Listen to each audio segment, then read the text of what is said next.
Hey Brian, hope you're doing well. Great post. I just wanted to comment on it and actually asked a question.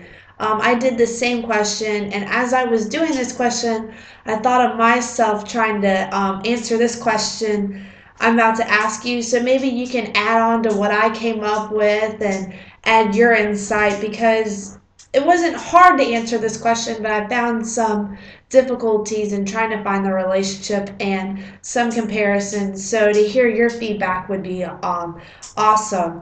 So I just want to ask how this globalization plays a role or compares to or has a relationship to national security or the effects on national security.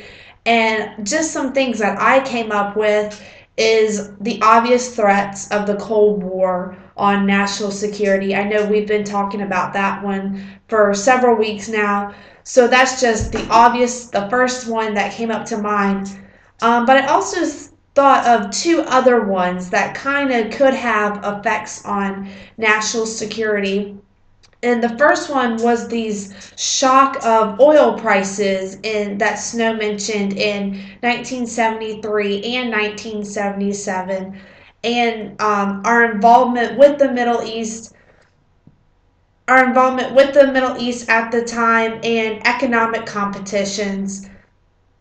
So I just felt like if potential problems had risen from these economic competition and the oil prices that proved to be negative on the United States, if this could have had some effect on national security at the time, as well as another one that I thought of was the dominance of capitalism that had risen from this globalization, and more involvement in global economy creates more interaction with other countries and potential security threats.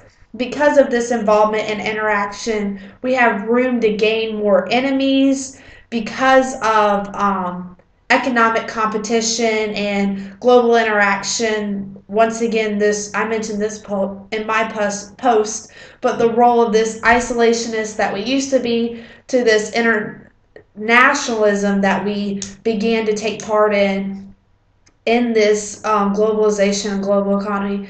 So I'm sure there are much more effects that this globalization could have had on national security. But these are just what I came up with, and I would love to hear some of your thoughts on it because I was just thinking how this is a national security class, but the question that we were asked didn't really pose any thoughts on national security, so it just made me think of effects on national security. So can't wait to hear your feedback and your thoughts and to gain your insight on these effects on national security. Thanks.